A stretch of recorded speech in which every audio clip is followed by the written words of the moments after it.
Welcome, everybody. I'm here today with astrologer Martin Comtois.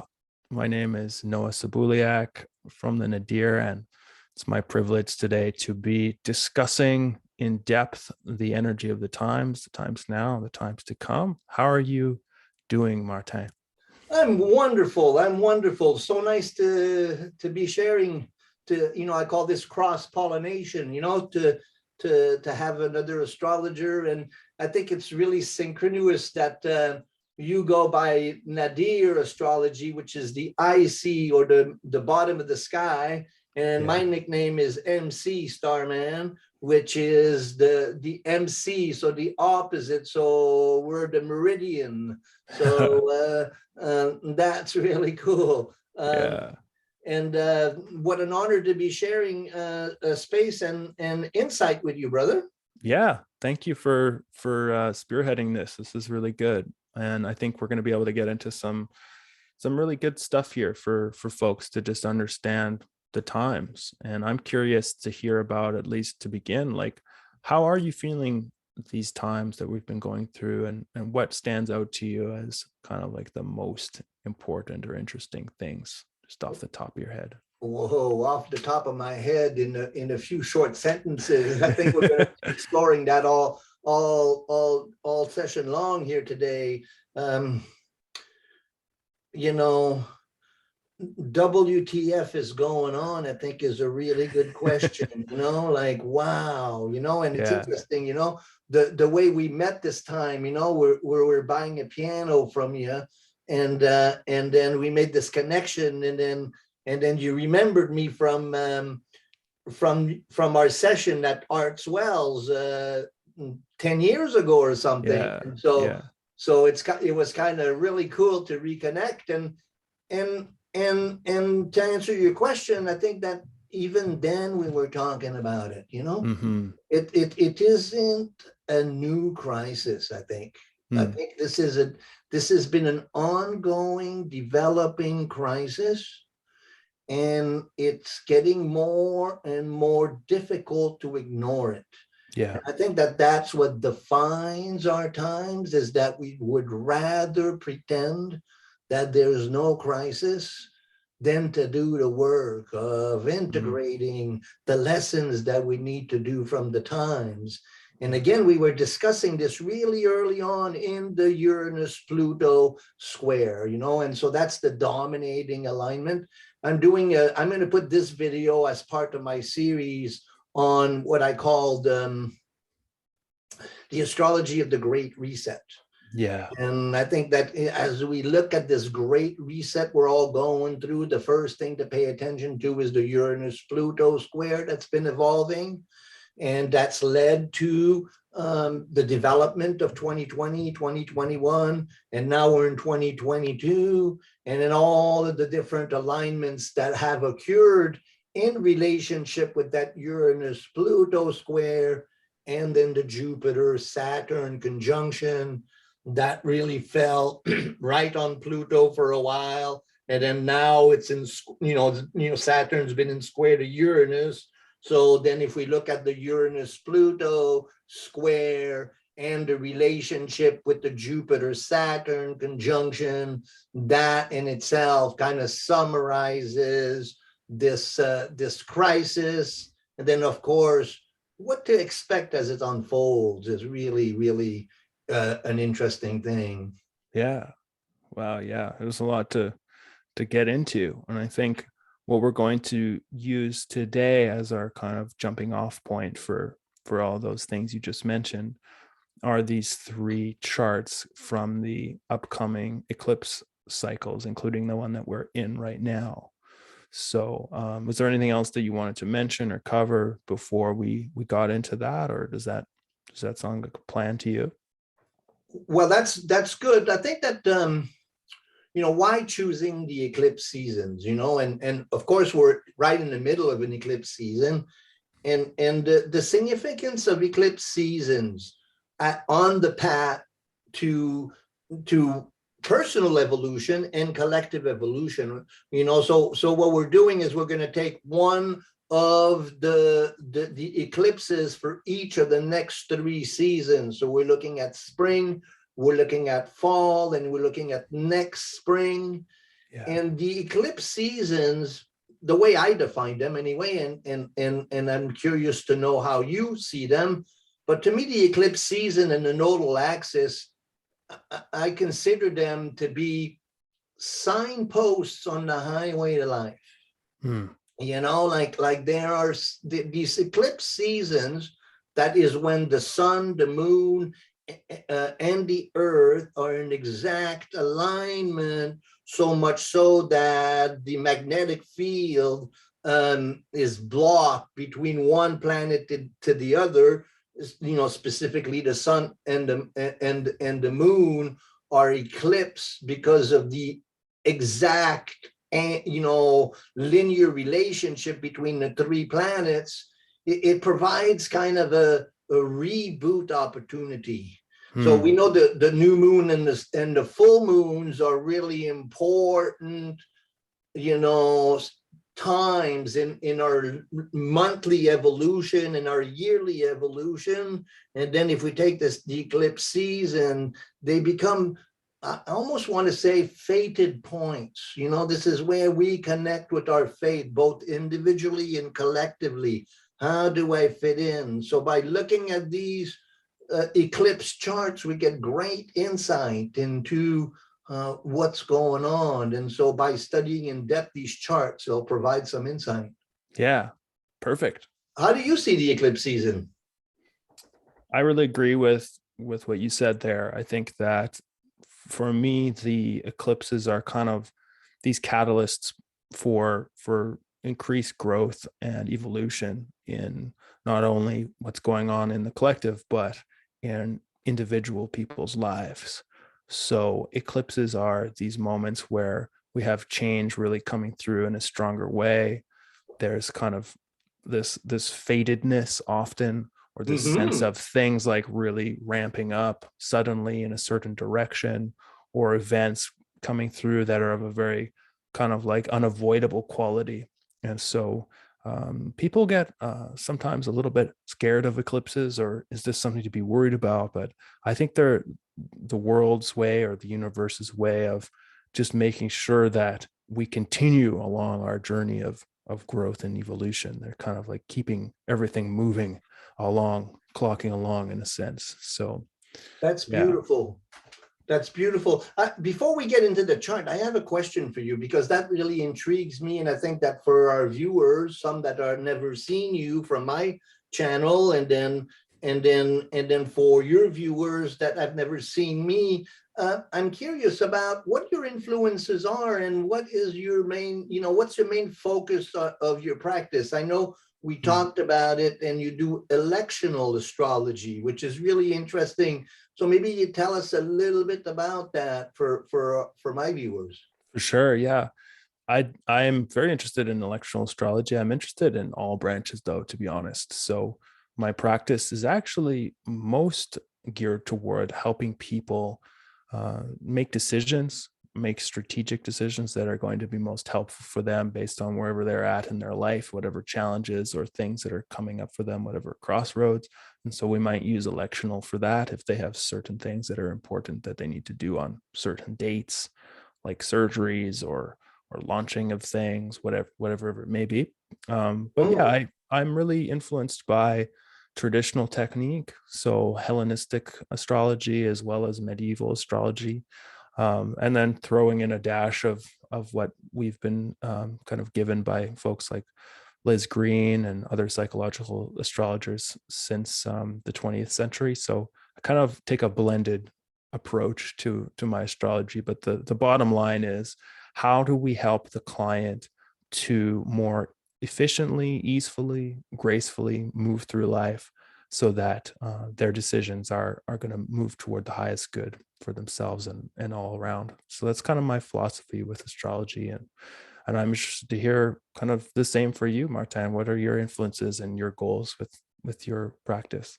Well, I think our influences, we talked a lot, in our private conversations about Jung, and then I know that you have a dream practice too, and Mhm. and so myself, my astrology, of course, my bedrock or my starting point or my main influences astrologically would be Liz Green, and then later on Richard Tarnas, his book Cosmos and Psyche Yeah. really helped me mature in my understanding of astrology. I would say that's probably the most important astrology book of our generation. But then the foundational work of Liz Green, starting in the 60s, 70s, and all of the work that she's put out, Mhm.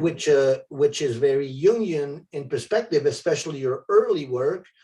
And then when I jumped into practice and started doing readings and workshops about 12 years ago, 13 years ago, I became really concerned with helping. What astrology gives us is a tool to bring about clarity to the processes that our clients are going through. And I don't know if you run into this too, but I found myself being able to bring out the catharsis. In Mhm. other words, people would just start crying. They would just and sometimes they would start crying uncontrollably. Like people ask me, what do you do for a living? Oh, I make people cry. It was like uncanny that the chart would reveal the source of the trauma Mm. so incredibly. And that really was difficult on me because I didn't understand how, you bring in somebody into catharsis and they're going through these experiences of great release. But I felt that I didn't understand the psyche enough. I didn't understand. So then I jumped into my studies of Jung. Mm. And so ever since then, I've been kind of possessed by Jung's work, and that helped me.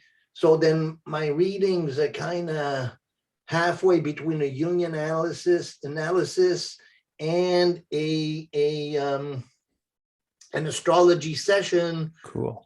So much so that now when people come to me, I do I have them keep a dream journal leading to the session, and then I will do the reading. And at the end of the session, we'll go over the dreams. And almost every session, the dream confirms the reading and contributes to the reading in a way that you can't really plan, and it adds like a lot of weight. So Mm. now I continue to bring people to catharsis, but then I give them clarity as to what they need to do. And then usually I introduce people to a dream practice and support them in that. So that's kind of how my work has evolved. And so it's kind of two tracks, it's Jung and it's astrology. Very cool. Yeah, what a potent blend that you've discovered there.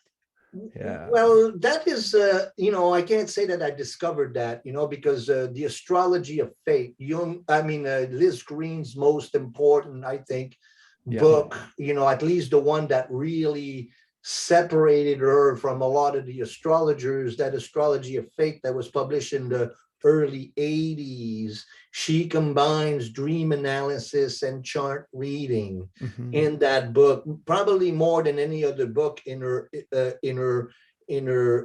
library, in her output. That one, it's interesting because there's one chart and one dream analysis series that she does in that book where the lady is born 3 hours before me. Oh, So cool. it's like in that book she does my chart and kind of goes over my dreams. So that was I read that book 7 times. That was kind of my Oh. beginning of and so I can't say that I'm the first one. And then as I went on into my Jungian studies, I got to realize that that's how Jung did his thing. Mm. He would often in a complicated case, he would have his daughter do the chart, and his daughter became an astrologer, and he would look at the material of the chart and the dream as well. So Jung used astrology and dream very much in the same way. And very early in Jung's development, he writes letters to Freud in 1902, 1903, 1904. They have they have an exchange of letters, and Jung confides in Freud and says, I'm really interested in astrology right now, and I'm getting a lot of great insight. So much so that Jung's first astrology reading was performed by a disciple of Freud. Hmm. So then the early development of modern psychology was greatly affected by astrology, and it kind of forms an unconscious undercurrent in Jung's work.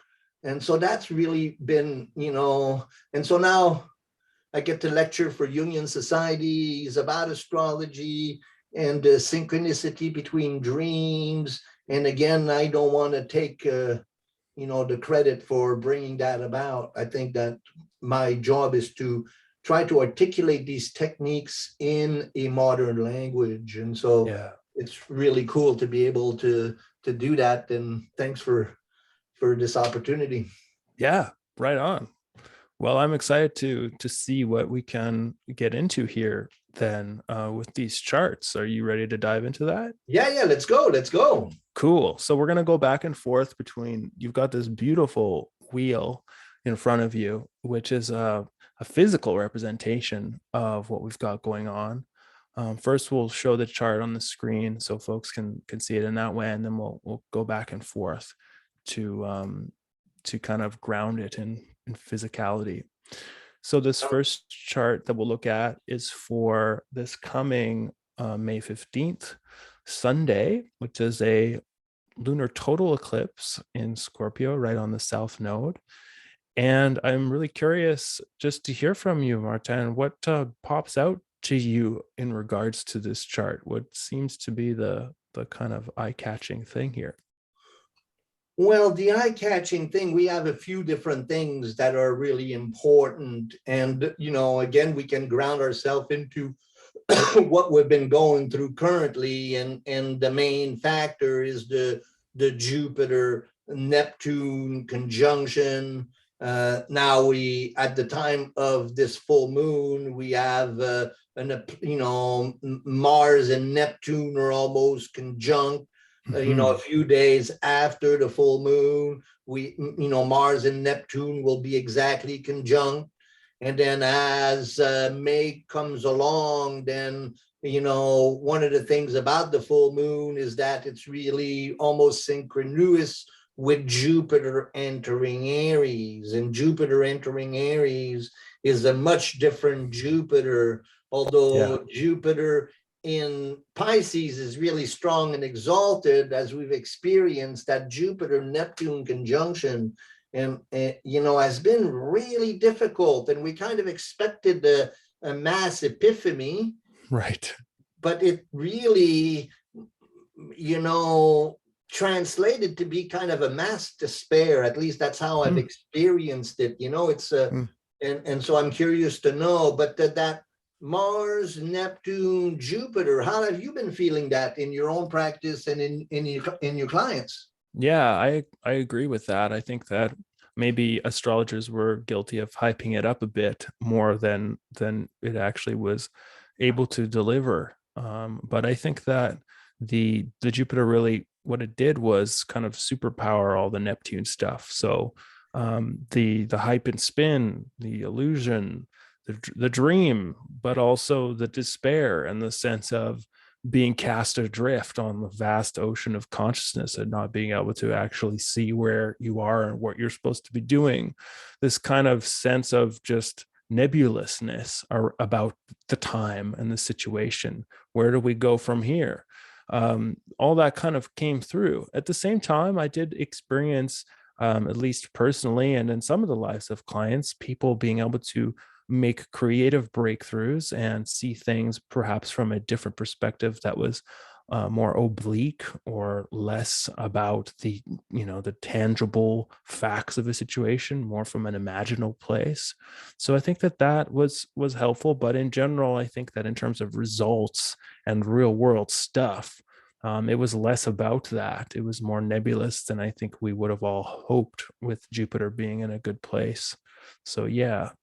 I feel the same way. That's a beautiful description. And in my studies of it and in my discussions about it, I came to a conclusion that there's something very transformative about despair. Mm.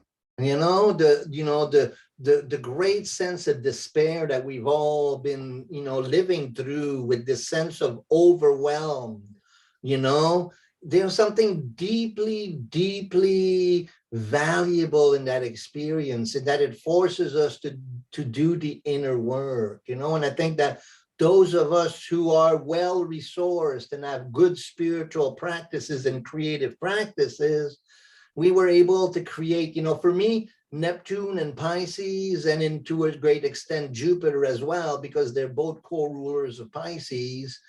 It's about the experience of the safe container. Mm. In Liz Green's book, Neptune, The Quest for Redemption, which is probably the best book she's written in terms of, the mastery of the content of Neptune. She calls it the quest for redemption. And then you can redefine what that safe container is. It's a sense of being redeemed, sense of being embraced in the loving container. Now, if you have that ability to create that safe and loving container, if you have that in your life, then I think that these times were really powerful times of insight.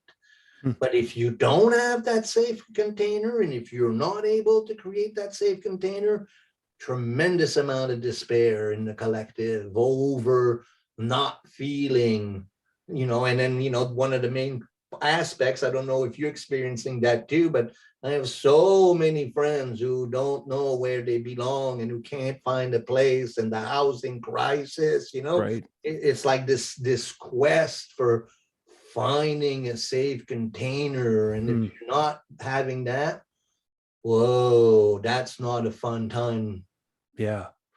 Yeah. And so I think you bring up a really good point there, because I'm curious, with the ruler of this eclipse being Mars, heading into that very much container or not, with Neptune in the conjunction there, it kind of, you could see dichotomy there. Either you are actually feeling resourced and at home and able to just rest and be safe with that, or it's the exact opposite. It's this like questing nature of that moment where you're trying to really find things, and you're maybe coming up against a bit of resistance from the real world, since the actual eclipse is square to Saturn rather tightly. So Yes. yeah.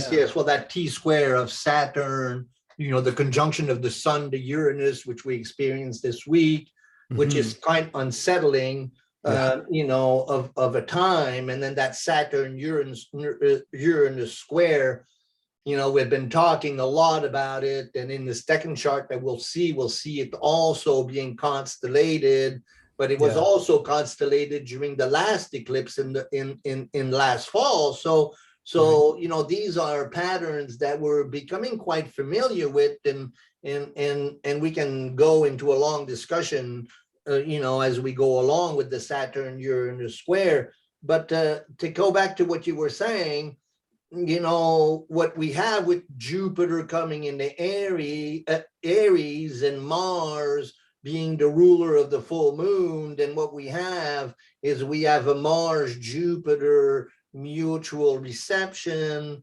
and that Mars-Jupiter mutual reception by May 30th, it's going to turn into a Mars-Jupiter conjunction in Aries. So, Right. all of that incredible grief and seeking of the container, Then Mars Jupiter in Aries is like, okay, warrior gets activated, like, okay, time to fight for myself and to create that sense of containership. Hmm. And, socio-politically, we've been in an incredible amount of tension. And Yeah. so then that Mars Jupiter, keep that where that falls into your chart. And,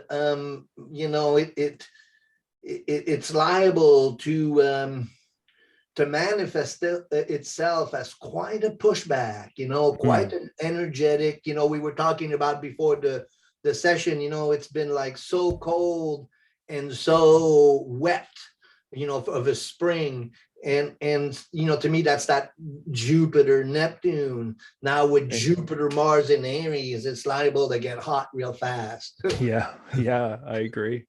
Yeah, in more ways than one, most likely. Mhm. Right. So maybe to say what you just said in slightly different words, we come across these challenges here at this time of this lunar total eclipse, mid-May, and then very shortly after, there's a kind of rebounding or a response, very kind of fiery and like wanting to actually get into action. It's the cardinal sign of Aries, and it's very much like a blowback or some kind of response to this feeling of being contained negatively or positively, in a watery way. So very dynamic changes between those two last weeks of May. Yes, yes, yes. I think that you can't talk about this lunar eclipse here without considering that 6 days before Mercury turns retrograde. Right. And so Mercury retrograde, solar eclipse, and then the conjunction of Mars and Neptune. Mars and Neptune, in Liz Green's book on Neptune, she talks about Mars and Neptune in two ways. She looks at it as being in service to the divine, Mars, Neptune, but also she talks about victimization, Hmm. the Neptunian affecting Mars in an overwhelmed kind of way.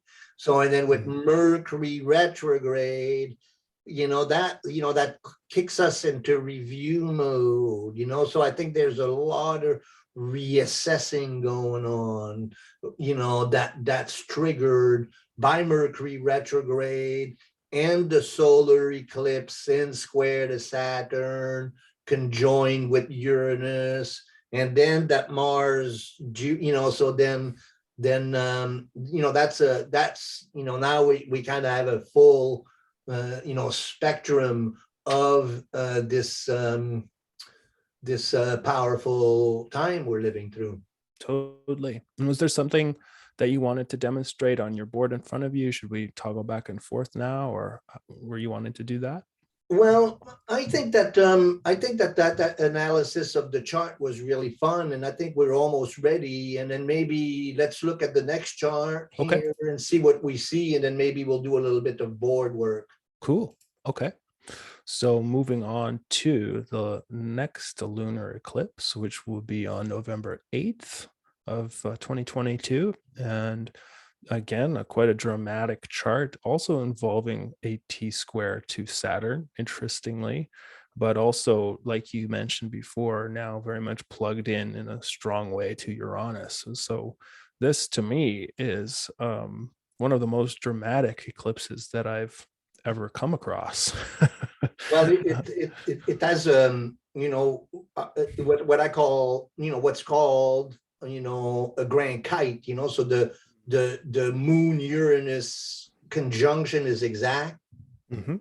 and then you got the Sun Mercury exact Mhm. forming an opposition, and then you got a grand trine to Jupiter Neptune and to Mars forming the grand kite. So whoa, so then a lot of what we're visiting at this particular eclipse is going to be experienced in the same way. The difference, and I think we can talk about this, is the Saturn Uranus square, Mhm. being within 2 degrees of each other, where at this particular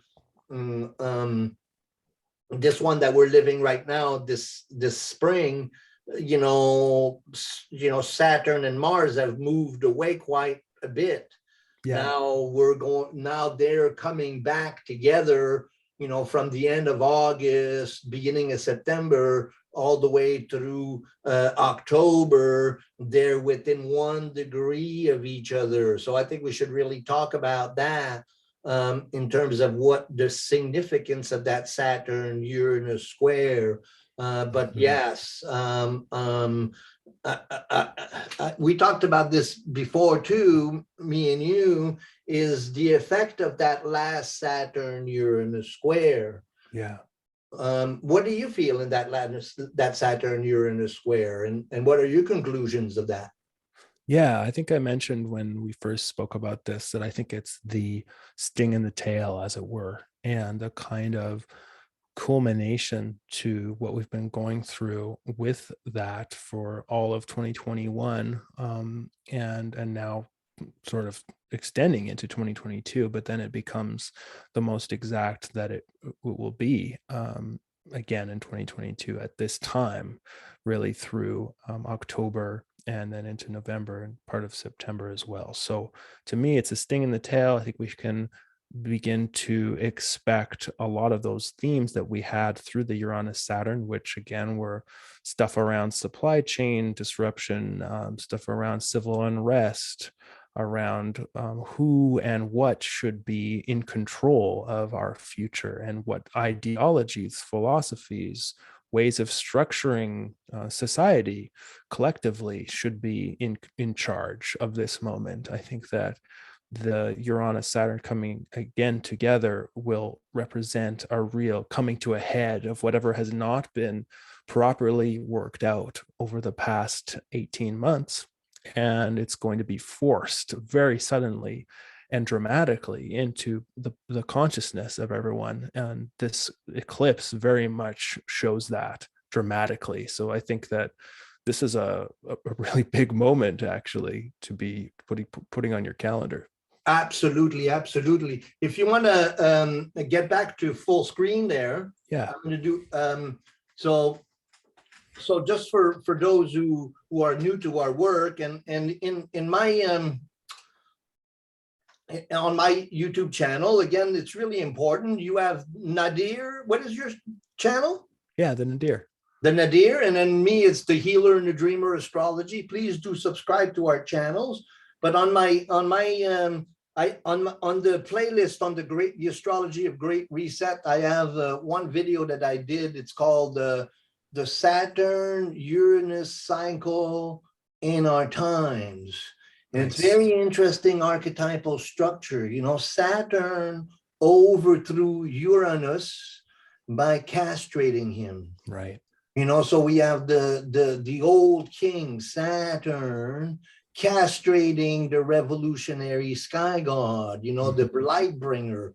And so archetypally, we have this experience of the castration of the revolutionary, which so the exploration of that is really interesting. But also, if you look at the last two, so this video looks at the last two cycles of Uranus and Saturn. Oh, cool. So then, very interestingly enough, we're in 2032, we're going to have a Saturn Uranus conjunction. Yes. If you go back to the last Saturn Uranus conjunction, that's 1988 and the fall of the Berlin Wall. Oh, yeah. So Saturn Uranus, that conjunction. Now, the last time before that, 1942. Oh, yes. Shortly after the Japanese bombed Pearl Harbor. Mm-hmm. So that's the American coming into the war, and that's the beginning of the turning of the tide. Right. So we look at those two conjunctions, and then we can see 2032 is going to bring that same kind of energy. Now, if you look back in each of the hard aspects, you find really, really important times. Saturn and Uranus were in opposition during the heart of the 60s, right? And then in 1980s, Saturn and Uranus were 2002. So we start seeing a pattern of the revolutionary challenging the established power structure and the challenges between the two of them. So in a negative shadow aspect, Saturn and Uranus can be very castrating and very difficult, but the castration of the Uranian need to bring light, if we look at what the solution or the synthesis of that is, that we put Saturnian discipline into the Uranian need for enlightenment and for bringing light to humanity, so that what we're seeing is those of us who are light bringers, those of us who are called to the Uranian ideal of bringing light to humanity, we are forced to integrate Saturn and become so much more disciplined into our practice. So then if we look at the history of the Saturn Pluto, the Saturn Uranus conjunction, square, in these last 2 years, first we have to look at Jupiter and Saturn, coming into conjunction with Pluto during 2020. And that Saturn Pluto conjunction, and then followed by the Jupiter Pluto conjunction, and then that was all in square to Uranus. And so then we add, and that, the Jupiter Saturn conjunction, the Maxima Conjunctio, that's a conjunction that's been visible ever since the dawn of history. The Uranus and Pluto are not visible to the naked eye, but Jupiter and Saturn are. So there's a lot of history, and that comes every 20 years. But then in direct alignment to the Uranus-Pluto square, and again, understanding that Uranus-Pluto square is really important, but then as Jupiter and Saturn came in to Aquarius together in 2021, Jupiter, of course, raced up, and then Saturn slowly moved in. And then in March of 2021, we had the first exact Saturn-Uranus square. Right. So that's that, and then if you look at the history of all of those alignments, first with Pluto, then with Uranus, then we have this real experience of the Saturn Uranus, the Saturn Pluto, what that means, then Jupiter Pluto, then Jupiter Uranus, and then that first square, almost like if you look at the last 2 years, the peak of the crisis that we've been through were dictated by the crisis started with Jupiter Pluto in conjunction, then the 3 Jupiter Pluto conjunction verbatim coincide with the waves of COVID. Right. And then the Uranus Saturn square, first in March, then in June, then in last fall, coinciding with the real insanity of our time. And that last one, spilled over into winter, and then we had the big pushback of Ottawa. Right. And then now they moved apart. They're still within orb, but now as Saturn is about to move retrograde, now Saturn and Uranus will be heading towards each other again. And by the end of August there, by the middle August there, we're going to start really, during the Leo lunation, the new moon in Leo and the full moon in hello, um, Aquarius, Right. they will also be in alignment with the Saturn Uranus square. Right. And so to me, this we're gonna have another wave of Right. that. Right. And then I guess we've been exploring this for a while now, and yeah, that's how I look at that. And then Mhm. so the importance of that next eclipse, but Right. also the Leo, Aquarius, full moon and new moon that's coming in August will also kind of be a precursor. And then again, we're getting a bit of a side of it, a sign of it, as well, at this particular eclipse. Mhm. Hmm. How was that for a little download? Yeah, that's a great download. Yeah, and I really appreciate you going back into like kind of the history there and showing that what comes up on this November 8th eclipse this year is really not something that comes out of nowhere, but in fact has a really significant precedent and series of precedents. And linking it to the the way that COVID has gone, and then the response to COVID and various ways that that's been taken up or not by people in various places. I think that that will definitely reach some kind of a head again in November, and in such a way that's completely unignorable, and we'll have some strong effects and a lot of at stake. So really powerful eclipse to watch out for coming in November. And also to keep track of the Leo, new Mhm. moon, and the Aquarius full moon, because what they teach you in traditional astrology is that the degree at which the eclipse occurs stays sensitive for 6 months. Yeah. So that particular new lunation in the month of Leo will be squaring that eclipse point, and it Okay. also will be squaring the next, the November eclipse point. Right. So my sense is that by the end of August, we're going to get into the crisis mode, and Okay. my sense is that leading to this November lunar eclipse, that square there, those 90 degrees of the sun traveling through Right.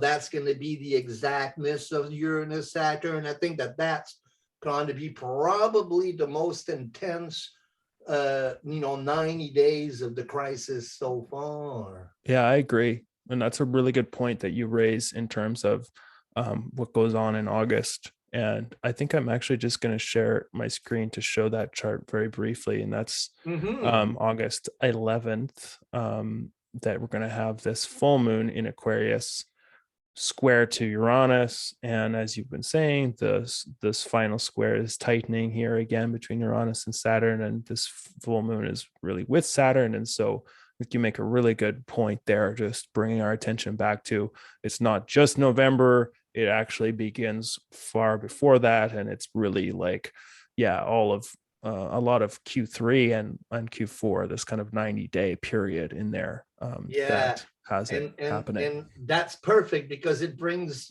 focus to Mars also. You Yeah, got a Mars Uranus conjunction. huge. Now that Mars Uranus conjunction is just a few degrees before Mars turns retrograde. Yeah, yep. And so Mars will make 3 conjunctions to Uranus.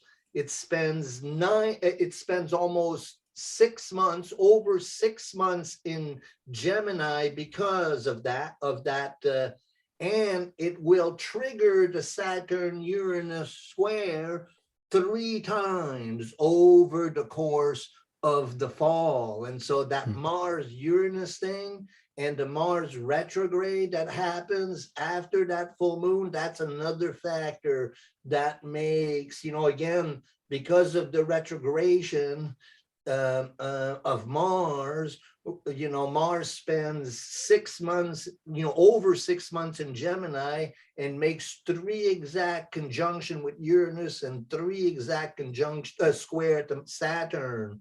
And so, that's really significant as well. Yeah. Yeah. So the bottom line is expect more revolutionary change and pushback and back and forth. It's going to be a fall to remember. Well, I think that we see all the signs of it already.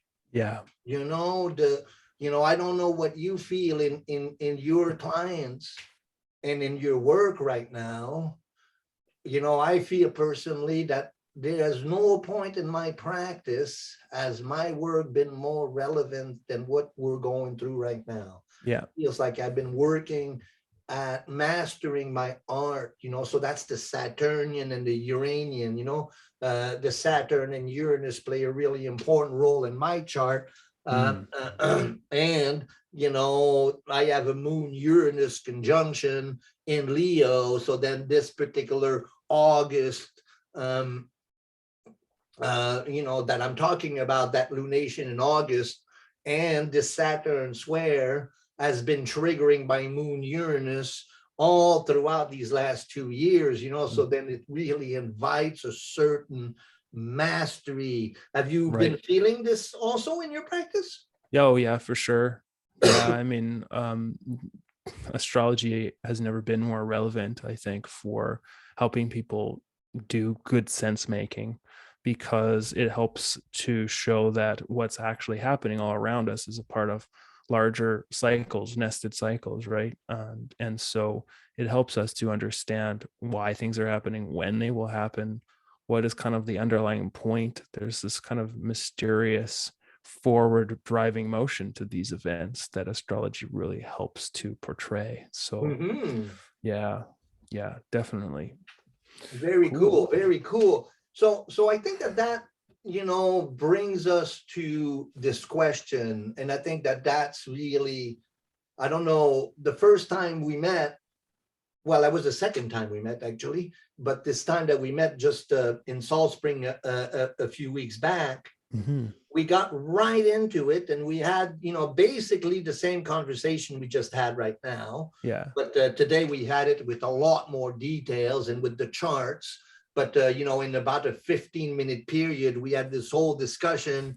And then we, you kind of had this question that you posed to me saying, well, what the fuck's going to happen? We can see, that this fall is going to be really intense. Right. And this whole time has been really intense. And then we focused on, and this is what's been really fascinating my studies. And I think that we could, in our, if we're going to do another session like this, we can focus more on the deep meaning of it. I've done some preliminary stories with it, but what happens, and it's going to be reflected in the next chart that we're going to study, is the significance of the movement of the 3 outer planets. Right. The three transpersonal planets. So we're talking about Pluto moving into Aquarius. That happens this winter. Coming winter 2023, both Saturn will be moving into Pisces, which I think is going to be a dramatic shift of energy. And also Pluto moving into Aquarius, which is also going to be massive change of energy. Yes. Those happen within 2 weeks of each other, and they're followed by this eclipse we're going to look at. Yeah. But then also the movement of Uranus into Gemini. So Neptune moves into Aries in 2025. Yeah. And Uranus moves into Gemini in 2025. And then Pluto will still be at about 1 degree. And then we have this in 2025, we have a Neptune Jupiter conjunction in sextile to Uranus and Pluto forming a grand trine to Uranus, forming a really tight triangle. And Mm. we don't see it yet. Actually, if you change your orb a little bit, you can see it in this fall. And I think that that's kind of an intimate view. We're going to get an intimate view of what that means. And then, you know, so looking at that archetypally, you want to pull that chart? We can, or I, I guess Yeah, let's it's pull it up. too early. What have you heard about this particular alignment yourself? Yeah, I mean, that's the question that I raised to you, because I don't really know what it's going to mean to have all of these outer planets changing sign really one after the other starting in 2023, like you mentioned. It just seems to me to be a changing of the guard completely. And what is that a good thing? Is that not a good thing? It just seems that fresh energy will be brought in for all sides of whatever is being debated or worked on or worked out. So at least it's fresh, at least it's not more of the same, but we're definitely heading into brand new territory, and so there's going to be the need for a lot of adaptability and flexibility and openness to what may come. But I think for me personally, it's still too early to say, other than that I anticipate it greatly. Yes. Well, we can discuss it, and maybe that can be the starting point of our next video if you want. Mm, Or I mean, there's no lack of material. But yeah, if we look at this eclipse again, eclipse season being really important changes, we see that the sun is again in conjunction with right. Uranus in opposition in the moon. Hmm. But now Saturn has moved out of orb as in his Pisces. And so I think that just the exploration of Saturn coming into Pisces, and then we see a T square of Jupiter and Pluto with Right. an opposition. So we have a Mars, Jupiter, Pluto T square, Hmm. so that's and then Pluto coming into Aquarius, so maybe we can talk about that. Yeah. What's Saturn coming into Pisces feel like to you, and then what is Pluto coming into Aquarius? Okay, these are very immediate changes that we'll see in the end of the winter and the beginning of spring of 2023. What do you Right. see in that? Well, I think that Saturn into Pisces is going to equal probably a crackdown on even things like astrology or tarot. I mean, there's been a huge amount of growth in those things, especially on places like Instagram, TikTok, YouTube over the past decade or more since Neptune has been in Pisces. But with Saturn coming in there, I think that it's going to be more like, okay, maybe a resurgence of skepticism, maybe a resurgence of some kind of regulation or desire to regulate these types of things.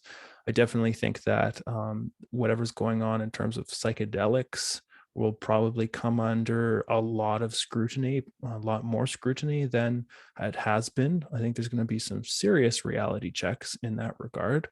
And with Saturn here trying to the south node, I think that there's going to be a lot around this time that has to do with all of those themes. I think that this eclipse is really tapped into this moment, around what I just said. And in terms of Pluto, I'm a little bit less sure what Pluto's just beginning to hit Aquarius is all about. I mean, on a hopeful side, maybe you can begin to think of Uranus, or sorry, rather Aquarius, as this like greater vision of humanity's future or humanity's potential, and Pluto coming in there starting to transform it ever so slowly around like, where are we going, what is the future.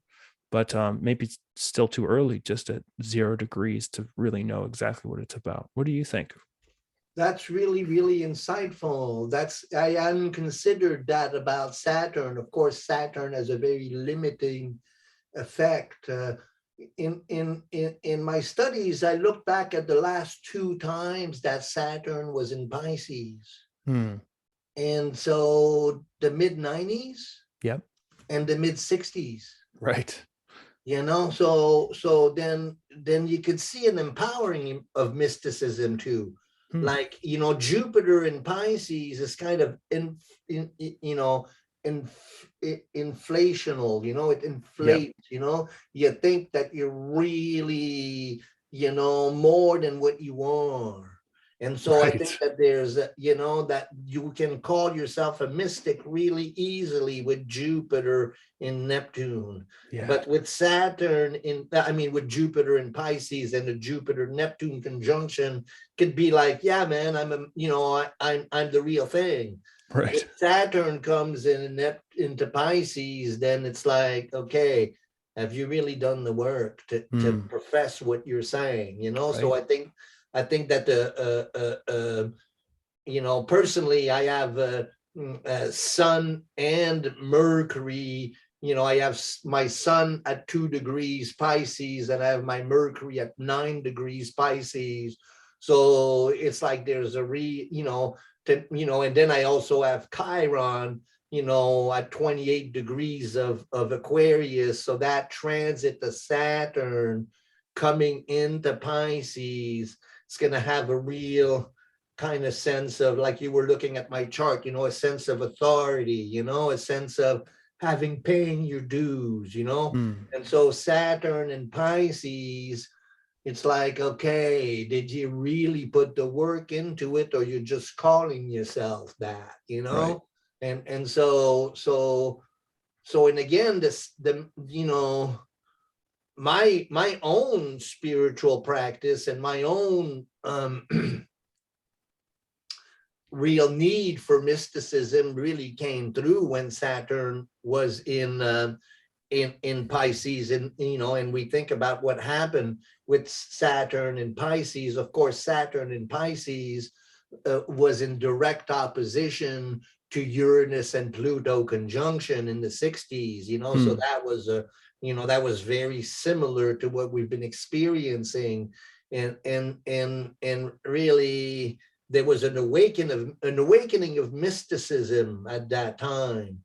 Right. And then that's, then again in 95, 96, 97, with Saturn in Pisces, that was another wave of real awakening of real mysticism as well. So Hmm. so I think that there's going to be some really good things about Saturn, Neptune. I feel that Saturn in Pisces is not nearly as harsh as Saturn in Aquarius, Right. and then we've been through 5 years of Saturnian rulership with Saturn in Right. Capricorn and Saturn in Aquarius. I think that Saturn moving into Pisces is going to feel like a relief, like, Hmm. oh, all of a sudden now Saturn doesn't rule the sky anymore, Right. you know? So it's like, whoo, Yeah. and I think that, but that's also a really good point, that you made, that it's also not going to be easy. And I think the not easiness is a reflection to, are you really doing the work, which is what Hmm. Saturn demands, and if you haven't done the work, in mastering your mystical practices, then there's a liability there that may be exposed, as you pointed out. Right. Does that Yeah. make sense to you? Yeah. Oh, yeah. Total sense. Yeah. I mean, all of these eclipses are very dramatic, and this one is no exception. And I think that it just furthers the idea of when they come around, they really are markers in this ongoing accelerated change. And so things are topsy-turvy, things are changing dramatically, drastically, day to day, week to week. And when the eclipses come through, they are those markers or those indentation points around just like whatever has been really starting to look completely different from what you might have expected. This one is really no different. So a lot of dynamic change going on through all of these eclipses. Absolutely, Fascinating. absolutely. And if you rewind to the last few eclipses, especially when the eclipses were in in Cancer, Right. they were aligned also, like the eclipses, when Saturn and Pluto were coming to conjunction, when Jupiter, Right. the eclipses, I remember looking at the chart of the Saturn Pluto conjunction and looking at the eclipses of 2020, the early 2020 there, because the eclipse were in alignment with the equinox. We Right. had, the solstice, we had an eclipse that was in exact alignment with Saturn and Pluto right before the Saturn Pluto conjunction, Right. these eclipses, again, these eclipses tend to be really intense times, and they mirror really what, the greater picture of these planetary alignments. Yeah. I think it's important to, and I think we're running out of time here, but just one last little thing is that the Pluto into Aquarius. Yeah. Pluto in Aquarius, we have, immediate examples of what Saturn and Pisces, in the 90s and in the 60s. So we can kind of get our bearings on what that feels like. But the last time Pluto was in Aquarius is 260 years ago. Yeah. And that's a very interesting time. Totally. So, What was happening at that time? well, just to state just a couple of little things that that Richard Tarnas brings up is the American Revolution and the French Revolution Right. are fall in that window of Pluto in Aquarius. Yes. So that, so Aquarius being an ideal, the water bearer being the ideology of an ideal society, and Pluto being death and rebirth. I think that Pluto in Aquarius mirrors back to us the need to evolve and to let go.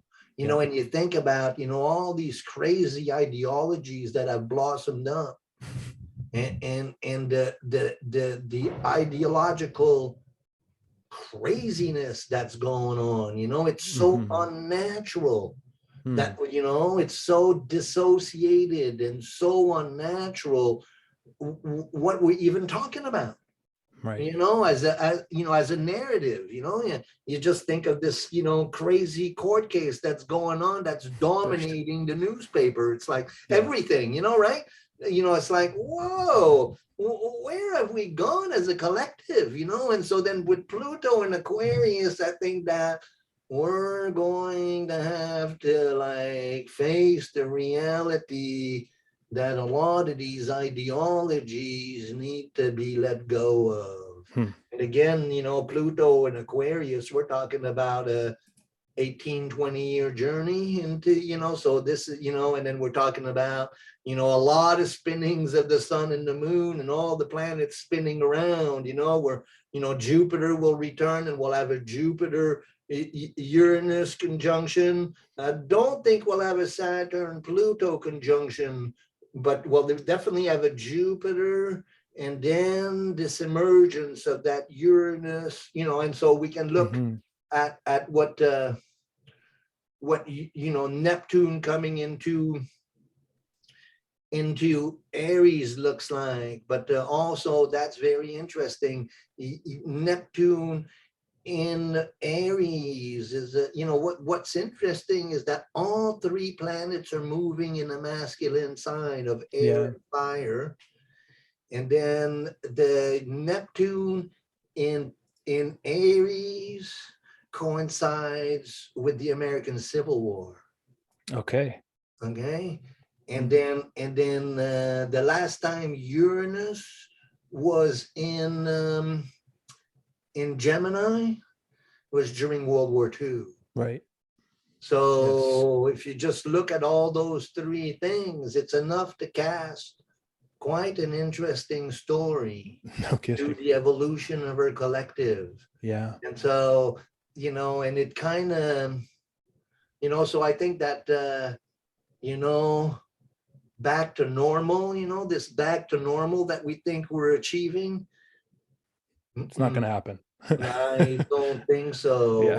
Yeah. I think we all got a lot of work to do. And then I Yeah. see 2032 Yes. as the culmination of an unfolding pattern that that again, you got to look back to 2008 when Uranus and Pluto became in the square, but you can go back to the conjunction of Uranus and Pluto in the 60s, or you can go back to the 1930s and 40s when Uranus and Pluto were in square. So lots of stories there, but we've gone through a lot of material. How was that for you, brother? That's great.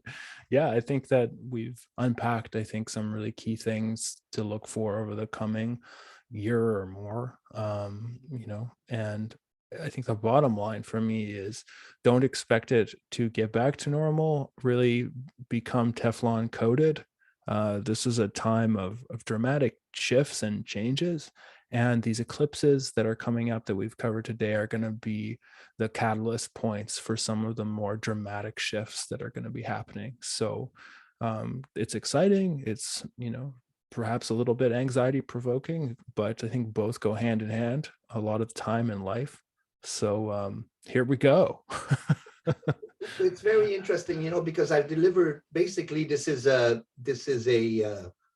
our version of the Astrology of the Great Reset workshop. It's a 3-hour workshop that I do, and I find people at the end of it are completely overwhelmed by the reality of our times, yet it provides a really good mirror. And at the end, there's always some very interesting conversations that end up at the end, and that's one of the things, if you have questions for us, please ask them in the comments, and then we'll answer them, and we'll even get ideas on what we can discuss together next from that. So your engagement, your supporting our channels, all of that is really important. So we want to reemphasize that. The Nadir and the Healer and the Dreamer Astrology, subscribe, follow us, and then reach out for readings too if you like. We're here for service. But my message to people usually is, if you're feeling too optimistic about the time, year can be a little bit delusional. And so understand that these are very, very difficult times. And if you're feeling very pessimistic about the time, that just means you're not doing the work.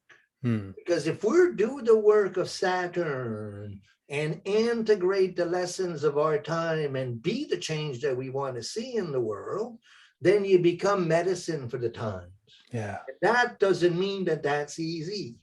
Being able to show up for others, you need to, you yourself, do the work. And so that Saturnian, that's the gift of Saturn Uranus, is you master the light bringer within you, Yes. So then there's no room for pessimism, and there's no room for optimism either. You kind of be really grounded in your own practice, knowing. I have a nice little story that I use for this. It's given in Liz Green's, at the beginning of Liz Green's Astrology of Fate. It's the story of the Merchant of Istafan. So the Merchant of Istafan has a beautiful daughter, and she's getting married. And the merchant calls his chief servant over and gives him a bag of gold and gives him a horse. And he says, you go to market and you get everything that we need. My daughter's getting married. It's going to be a grand party. So the merchant, the servant goes to the market with his horse and his bag of gold, with the bag of gold and the horse. And he comes into the market, and it's a busy day at the market, and you got all the merchants, and it's festive, and he's like, wow, excited. He's got this big bag of gold that he's going to spend on everything. And then he sees Death in the corner of the market there, and Death, the Grim Reaper, looks at him and says, you come over here. And the servant freaks out and gets on the horse and starts galloping out of town. And he gallops and he gallops and he gallops and he comes to the first village and he thinks that's not far enough. And he gallops and he gallops and he gallops and he gets to the second village and he thinks, no, that's not far enough. He goes more, full, out to the third village and he thinks, okay, I think I've outrun death. And so then he sits, then he takes the gold of the merchant and he goes and he gets himself a hotel room and he comes into his room and he lays on the bed and he think, wow. Whew. And then knock at the door. Huh, who could that be? Goes to the door, opens the door, and here's death facing him. And Death says, so the guy goes, what are you doing here, man? I just outran you.